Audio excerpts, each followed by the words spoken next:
Yes, sir. Welcome to MMA Fancast. My name's Luke Payson, and I'm excited to have often guest on the show, back on the show, Tom Kizer. Welcome back, sir. Thank Always you, sir. It's great. good to be here. It's good to be here after, some good news, unlike the last time. Yes, it's very exciting. You had a first round knockout. I got to watch the little snip of it on Facebook, so I saw that you had a really cool left hook to set it up. Let's talk about just a little bit. You got right back into training. You put a lot of good work since your last fight in March didn't go your way. Of course, what was the summer, what was May, June, and part of July like as far as building up to this fight? Well, in June, I was supposed to have another fight in Philadelphia against a kid named Cody Russell, who could not be bothered to make weight. Still pretty sore about that. And, I don't want to talk too much shit on anybody, but this kid was a 155er coming up to 170, right? His last weigh in was at 160 pounds. And he knew that he had this fight, 2 months out and couldn't make weight. Had to cry baby and go to the hospital for an IV because and it's not like he was lean or anything. He was out of shape, and I think he just knew he was about to take that L in front of his home crowd and decided that he didn't want to do it. So I was ready for that fight, and as soon as it fell through, they told me the day of weigh-ins. I was already 4 hours into a 5-hour drive to Philly. Yeah. When they called and said, "Oh yeah, he's not coming," which is a terrible way to find out. And that was also after we had re-signed for catchweight at 175. So he couldn't even make 176.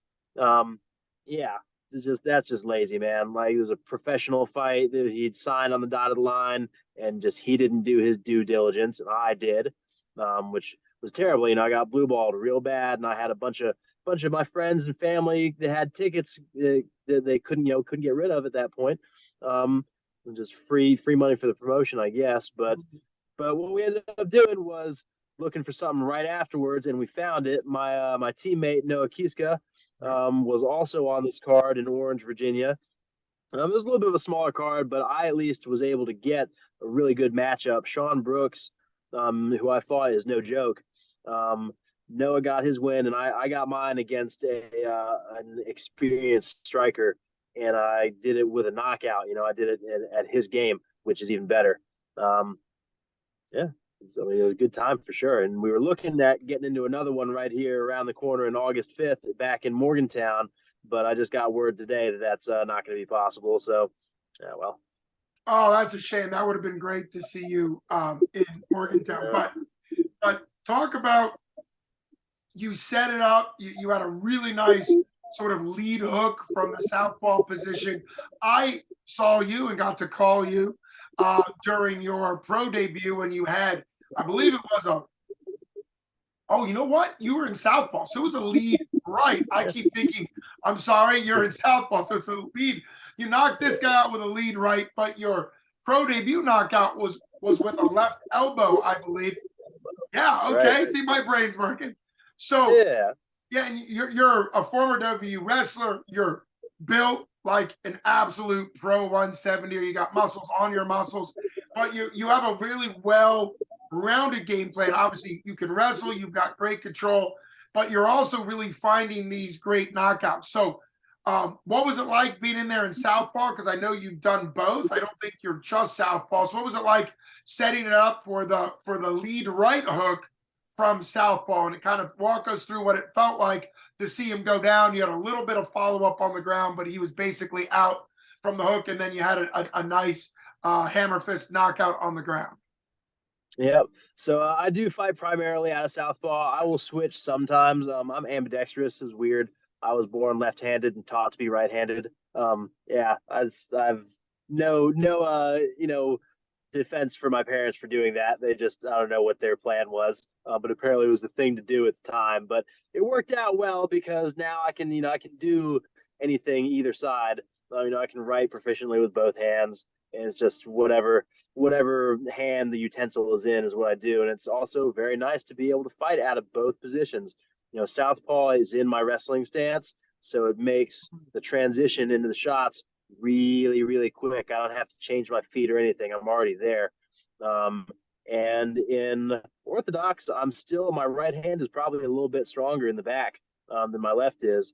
So I can switch into orthodox and throw some real hard shots. I mean, I can throw hard shots in southpaw, but I can throw some real big ones out of orthodox. Um, so the knockout, right? We had been on the ground, and he'd worked. I got him over to the cage and let him wall walk up a little bit. I was trying to tire him out a little bit on the cage. Sure. And he was a strong guy. Sean Brooks is a real strong guy. I mean, you look at us side by side, and he's just as built as I am. And he horsed his way up on the cage, and he used a lot of juice doing that. When we broke apart, I was a little bit off balance. And I thought that he was going to break distance because I knew that I knew he was going to want to be throwing those kicks. We were ready for that. And he didn't. He kind of stayed close, and he threw one of those kicks. And the only damage that I've got was this little shiner from a toe hitting me right in the side, and I slept on it, and it drained in under my eye. But that was his last shot that he landed before I got him was just that toe, and I had a hand up to block it, so it didn't do too much. But when he broke off from that, he was also in southpaw, right? Mm-hmm. So that right hook was even more open. It was right down the pipe. And I saw when he broke off, his hands were way down, and he brought like he was going to bring him back up, and then they dropped again. And as soon as they started to drop the second time, I knew that was my opening. I launched myself in there and threw that big right hand and just a big looping hook, and it connected. I don't know if I've ever hit anybody that hard.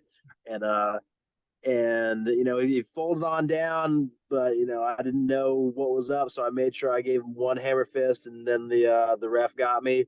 That was all it needed, right? Like I had no real intention of doing any more damage on the ground because I didn't need to. I'm not the kind of guy that wants to beat you up after you're out and give you brain damage. That's not my game. And Sean was cool. Like I don't have any kind of animosity with him. And so I just, I let the ref tackle me off. I was like, all right, that's it. It was awesome. Like 2 minutes and 40 seconds. And so who needs two or even 3 rounds in this, right? 1 round is all I need, apparently. That's it. That's it. Win or lose. Bro, yeah. Yeah, that's right. All your pro fights have been 1 round. And so, it's exciting when you come out on top. I really appreciate you breaking us down as far as like what you saw, some of those techniques in space. It is good to hit heavy bags and stuff like that. But what you're talking about is that spacing, a live opponent who's putting arms up and down, who's moving. That's why training and getting different looks and things like that are so important. You've always been an exciting fighter. I got to see you win a amateur belt for 247 Fighting Championships now, maybe 2 years ago, 1.5 years ago. I know it's been some time. So it's been fun watching your career build. Obviously, I'm sorry to hear some of the frustration and just unprofessionalism out of the guy from June, but I'm happy that you got an opponent who was a tough guy who obviously not only made the weight, but put on a good fight. And did his best that night, made you try a couple different things. And it's also really cool to hear that, this and probably Johnny Big Rig Hendricks showed this, that if you got power and wrestling, you can tire people out on the ground and then knock them out on the feet, or, knock them down, get them on the ground, whatever it is. But it is kind of, you are kind of that 170 a la sort of around the same sort of imposing knockout power of Johnny Big Rig Hendricks, which of course is compliment. So we know you can't, at least right now, who knows, things change quickly in MMA. It doesn't look like you're going to get on the live cage fight card for August 5th, but it does sound like you're looking for something late August or September. So I hope something comes, figures out for you. You're always an exciting fighter. I'm glad you're back in your winning ways. 2-1 as a pro, both of your knockouts, both of your wins as a pro are knockouts. So it's just great having you back on the show. Hopefully at one day I'll get to see you at another 247 fight. Yeah, both my wins and my only loss are all my knockouts. So if I'm going on, somebody's getting knocked out. Yeah, I I think guess that's you could say you have 100% finishing rate one way or the other, but it is, true. it is exciting to see you be able to, March 18th was a rough day in the office for you, and hats off to your opponent. He's an absolute stud, and it'll be great to see what he does, just like hopefully he's rooting for you, because when you share the cage, as long as there's no animosity, you have a connection there. You have something that you guys have shared that's unique to each other. So, but obviously March 18th didn't go your way, but it's great that you were able to kind of show just you're still a force to be reckoned with at 170, and I'm excited to see you back in the win column with an exciting knockout. And got to talk a little bit. The hook is usually used as like a check hook, a defensive hook when somebody's rushing in. You used it more as a leaping offensive hook. Really cool to be able to talk some of the nuts and bolts of that. So thanks so much for coming on the show. Obviously, I want you back on the show if you get another fight lined up. Thanks so much for coming on to MMA Fancast with Luke Payson. Tom Kizer, always an honor having you on the show. Always. Thank you, Luke. I appreciate it, man. Thank you, brother. You take care. All right, bud. You do the same. Yep. Bye.